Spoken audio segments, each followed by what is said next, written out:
Hello there, ExxonMobil employees. Welcome and thank you so much for being here. I'm Sam and I'll be moderating this presentation. In just a minute, we're going to be joined by Tyson Mavar, one of our ExxonMobil focused senior advisors here. And Tyson is going to be covering ExxonMobil's healthcare options in retirement with you. And after his presentation, if we have time, he will also answer a couple questions. I encourage you to pop open that Q&A box. It's completely anonymous. And if you have a question while he's speaking, feel free to ask away. We will always try to answer as many as we can. What he does not answer live with you, we will have another ExxonMobil focused advisor answer through email or phone after the presentation has ended.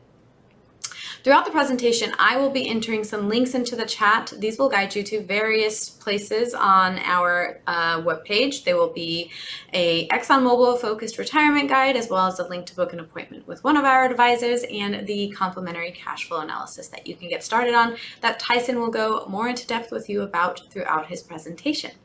And very quickly, before Tyson gets started, I want to just remind you that we are not affiliated nor endorsed whatsoever by ExxonMobil. We are a completely independent group of financial advisors here, so please keep that in mind as you're listening along. And without further ado, let's jump right into it with Tyson Mavar. Thank you, Sam. Good afternoon, folks. Thank you for attending our webinar series today. My name is Tyson Mavar. I'm one of the ExxonMobil focused retirement advisors for the retirement group. And today we're going to talk about something we haven't really covered much recently, but there has been some recent changes to the ExxonMobil retiree health benefit options. We're going to talk about some of the important considerations, some of the cost issues, some of the timing issues on retirement, and hopefully give you some value related to your decisions on retiring with ExxonMobil, choosing health insurance benefits, and hopefully helping you have your money last longer as a result of making good decisions with your money and your benefits. So we hear from constantly our clients from ExxonMobil, and when we ask about what is your biggest concern as you approach retirement, typically it's running out of money, right? But what has people thinking they're going to run out of money most commonly has to do with healthcare costs and just not understanding how health insurance works. For you, maybe you have a spouse, maybe you have kids involved. Health insurance is going to be a big cost for almost every retiree relative to the total costs of retirement. There's probably lots of things that you like to do and want to do with your retirement. Health insurance costs are typically not one of the things we enjoy spending money on, but maybe one of the most important expenses that we have as we get into retirement. So let's talk about how that works at ExxonMobil.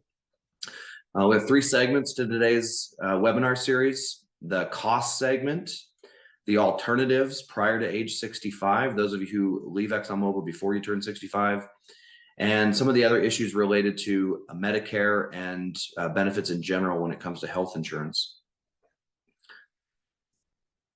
Interestingly enough, when we talk to people, first of all, most people don't realize what benefits ExxonMobil offers for health insurance. And far too often we find that when building their retirement plan, and honestly, most people don't even have a plan until it gets way too close to retirement.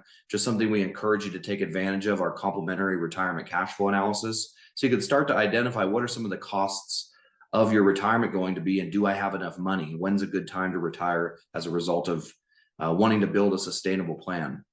But statistically, the average American believes that they will only spend about $41,000 on healthcare costs in retirement.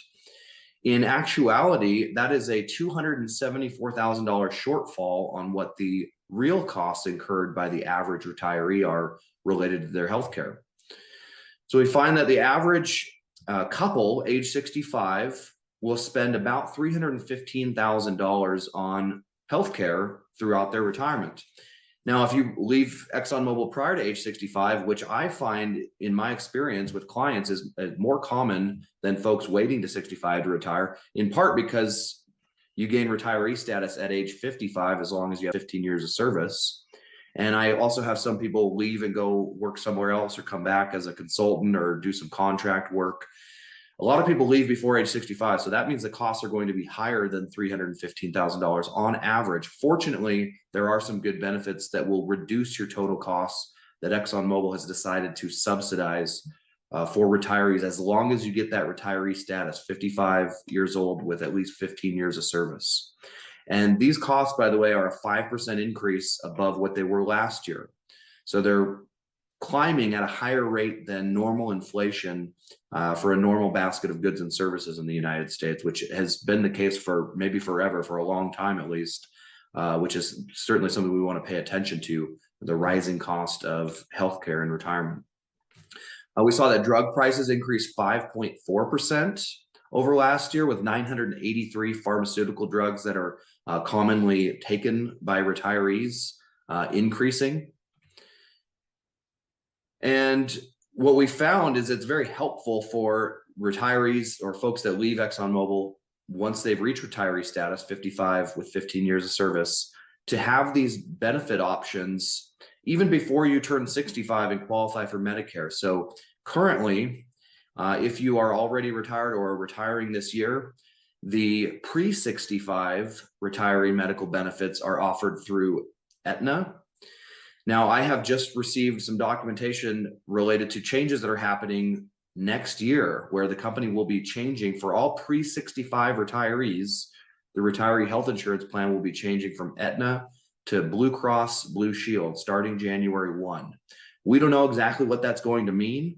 Presumably, at least according to the letters sent out by ExxonMobil, this is to be more efficient. Now, it's likely either going to save money for ExxonMobil or save money for the retirees. Hopefully a little bit of both, or at least for retirees.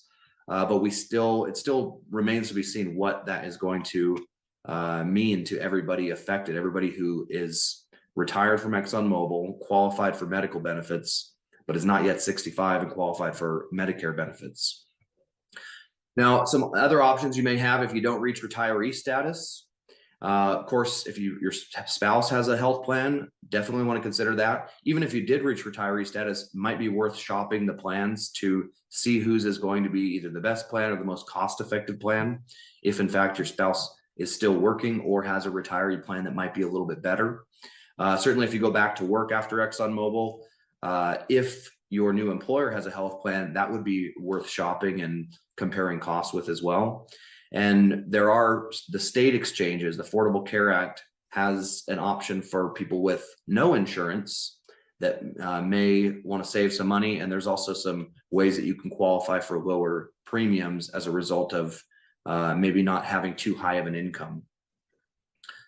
And so all sorts of benefits for those that didn't reach 55 and 15, or maybe you just wanted some different options. Affordable Care Act, they're going to have some decent options for people, but it's not going to be the best option for a lot of people. And where I hear the most gripes is people just having administrative issues dealing with government health insurance. This is not a big deal for everybody. If you could find a cheaper plan, that might be well worth your time to see what type of benefits and how they could fit into your and your family's healthcare needs, because everybody's are different. Everybody has different prescription drugs they need, different health concerns. But this is a decent backup plan for those that don't have this ExxonMobil retiree option, or if you didn't hit the 55 and 15-year milestone. Best advice I can give, and probably the biggest takeaway from this, is that it's imperative to run a cash flow analysis before you leave ExxonMobil. This is something we'll do for you for free if you work for ExxonMobil, even if you're not a client, because we know that, or at least are very confident, you're going to get a lot of value out of this, to where, number one, you may consider doing some business with us, hiring us as your financial advisory team for retirement after you leave ExxonMobil. Or at the very least, even if you don't work with us in retirement, you're likely going to have a good enough experience to recommend our services to some of your coworkers, which is very valuable to us. And what you'll get out of this is uncovering future problems before they exist so we can fix them ahead of time, determining what the cost of healthcare is going to be and how you're going to finance it, what's going to be the most tax efficient way to finance that. And then tax efficiency strategies in general, things like net unrealized appreciation, something you may want to consider utilizing with your low cost ExxonMobil stock that you have in your Voya plan. Things like Roth conversions, when to do them, how much makes sense, planning for required minimum distributions, which is a very big deal in many people's case, and even some estate planning strategies that can allow more of your money to go to your kids, your spouse, your grandchildren, causes that are important to you, and not get eaten up by taxes, ideally. Now, for those of you that retire and age into Medicare eligibility at 65, or maybe you waited till 65 to retire, ExxonMobil still subsidizes your health insurance through this MPO plan, this Medicare primary option. And even if you didn't reach retiree status, you didn't work until 55 and 15, this is going to open up a lot of doors for you, even though you won't get the ExxonMobil subsidy. So lower premiums, better benefits in many cases, and a guarantee that 80% of your expenses will be paid by Medicare. The enrollment period is very important for Medicare, is up to 3 months before the month you turn 65 and up to 3 months after the month you turn 65. So about a 7-month period.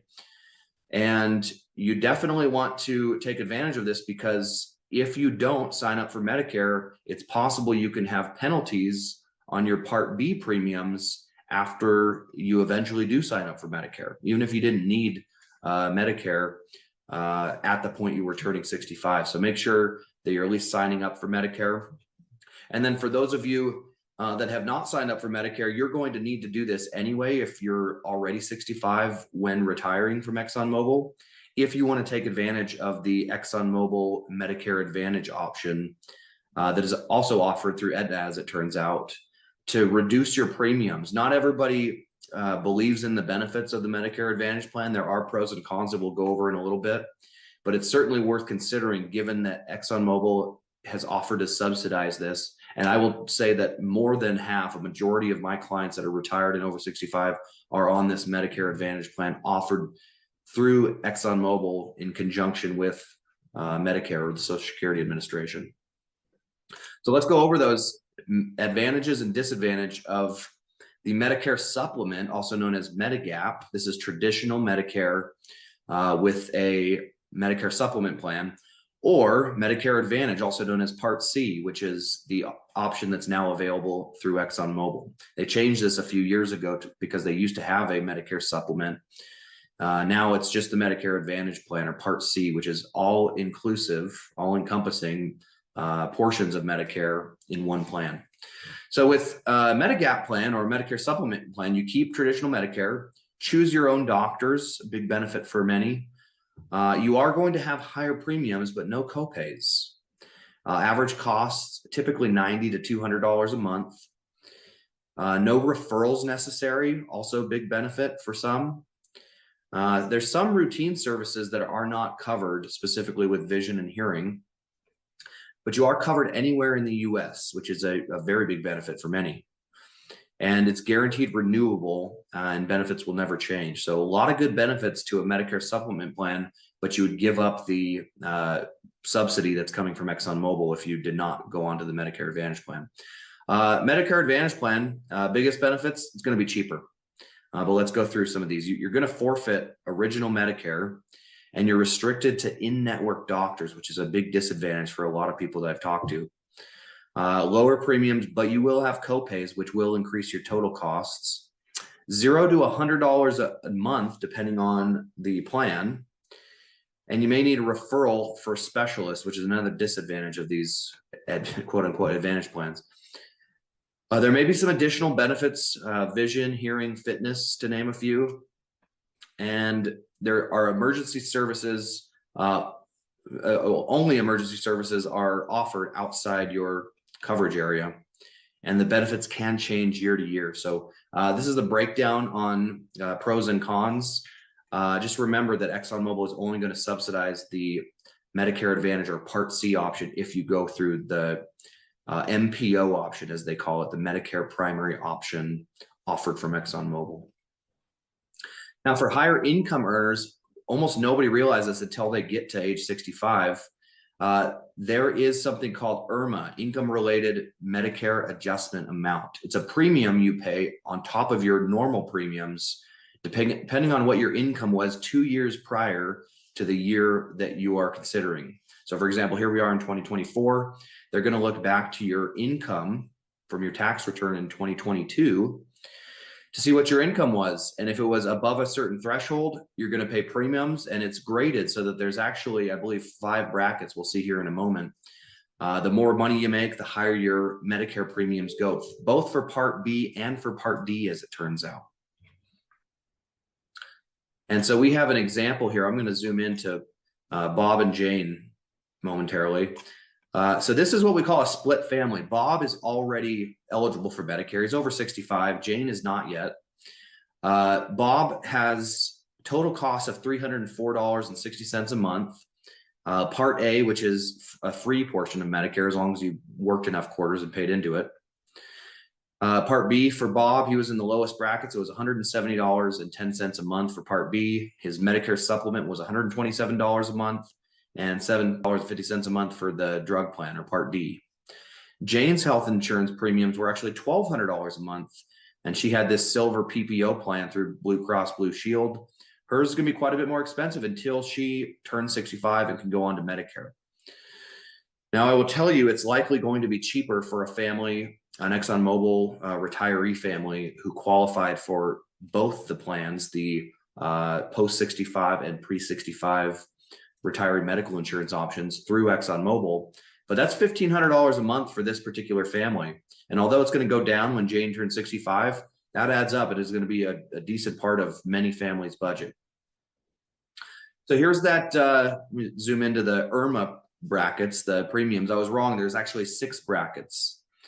So you can see the lowest one is $174.70. That was Bob's bracket. So presumably him and Jane married filing jointly. Their income was lower than $206 per year, modified adjusted gross income, and that was looking at 2022.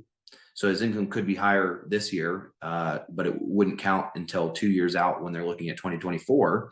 You can see it's going up. It goes up about $70 a month into the next bracket, then over $100 a month into the next bracket, then another $100 a month or more, the next bracket. So it gets more and more expensive to the top earners, paying $594 per month. And this is per person, remember, even if you're filing a joint tax return. So the highest bracket could be over $1,000 a month. And this is just looking at Part B premiums, which is, by the way, the most expensive part of Medicare, but gets pretty expensive. And this is something we are aware of. We'll often recommend our clients do Roth conversions toward the end of the year, where we're moving some of their pre-tax dollars that were either in their 401k or lump sum pension when they were at ExxonMobil, and probably now in an individual retirement account, either at Schwab or Fidelity, which is where we manage money here at the retirement group. Oftentimes we'll recommend Roth conversions, but we have to be careful, not only looking at the ordinary income tax brackets, but also these IRMA tax brackets, and try to justify the best possible Roth conversion strategy without kicking somebody into too high of an IRMA bracket and making their premiums for Medicare more expensive in future years. So very important to keep in mind. We also saw premiums going up a lot more in some areas. You know, we talked about earlier, 4% increase on average from last year to this year.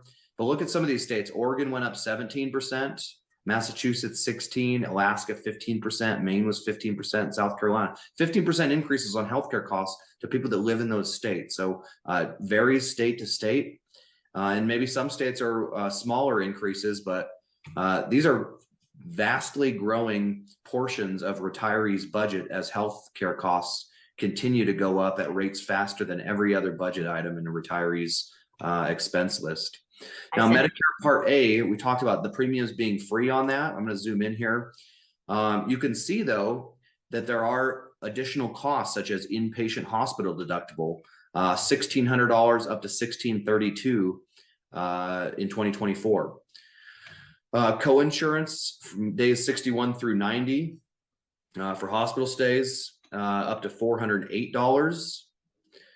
Hospital co-insurance lifetime reserve days up to $816, and skilled nursing facility daily co-insurance from days 21 to 100 up to $204. Now, these costs aren't going down, folks, so we have to prepare for them. Now, to wrap up today's, we're going to have a couple questions here to go through if we have time that Sam will let us know. But Best takeaway from today, get a cash flow analysis done. There's a lot of different firms available to help you with your retirement asset management, tax and distribution strategy, and benefits options and decisions after you leave ExxonMobil. We think we're a pretty good one. Give us an opportunity to do some work for you for free by running that cash flow analysis. I'm very confident it won't be a bad investment of your time. Worst case scenario, you verify everything you're doing perfectly. Best case scenario, we poke some holes in your plan. You go back to the drawing board. Maybe you didn't do business with us. You give us some referrals as a thank you for the help. And maybe you do some business with us if you like our approach and you get along with one of our representatives, myself being one of them, and many representatives around the country. We'd love to have a conversation and get to know you a little bit better. Also, we'll publish these webinars that we do on our LinkedIn page, and there's a QR code on this slide that'll take you there if you have interest in going through that. Interesting study before we get into the questions. Vanguard did a study like this a few years back, very similar results. This is a Russell study. It says, what's the value of a financial advisor? If you're paying close to 1% a year of your assets under management for help, what are you getting from that? What Russell determined through this was that behavioral coaching, which is essentially just verifying your decisions, being a sounding board for your ideas, whether it's investment purchases, decisions on when to retire, buying and selling different assets, tax strategies. Behavioral coaching, they said, was worth over 2% per year when they looked at what somebody who had an advisor versus somebody who didn't have an advisor, how that added up over time. Comprehensive portfolio construction, I thought that would be worth more, but they said only 0.62% per year.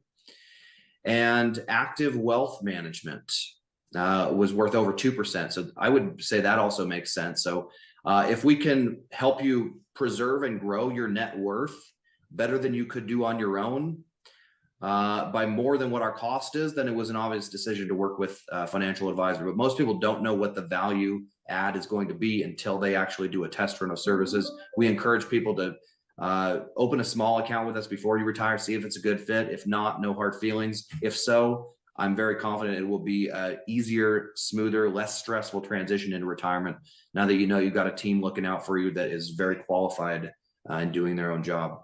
If you want to schedule a meeting, you can take a picture of this QR code, call us at the home office at 800-900-5867, or email us at info@theretirementgroup.com. Any questions you have, or just to get in touch with one of our advisors around the country. So with that, Sam, if we had any questions, we have a couple more minutes. We can take any that came up. Thanks, Tyson. We have maybe 2 minutes. Are you good to? Yes. Okay, great. We're just going to do one, and the other questions we will get to through email or phone with you guys. And just as a reminder, all of the things that Tyson has just mentioned, there are also links to in the chat. So utilize that chat, take advantage of those. The complementary cash flow analysis link is in there as well. All right, Tyson, one question. If I retire before reaching 65, how can I minimize my healthcare expenses until I qualify for Medicare? Yeah, great question, by the way.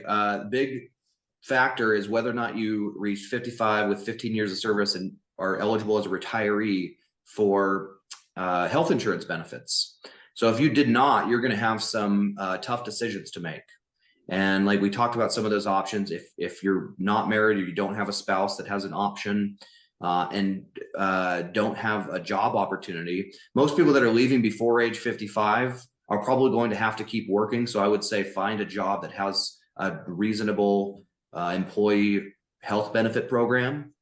And then the biggest fallback is Affordable Care Act through your state exchange. And we can talk you through how to apply for benefits through that, which is also income-based in terms of how much of a subsidy you're going to get from the government. But best advice I have, make it to that milestone of 55 years old with 15 years of service before leaving ExxonMobil. It's going to reduce your costs substantially. It's going to allow for your beneficiaries, your spouse, as well as children to stay on a plan in case they don't have options. And then you're also going to get a subsidy once you turn 65. So a lot of huge benefits from reaching that milestone, 55 plus 15, in addition to just what you gain on your pension plan. Got it. Alrighty.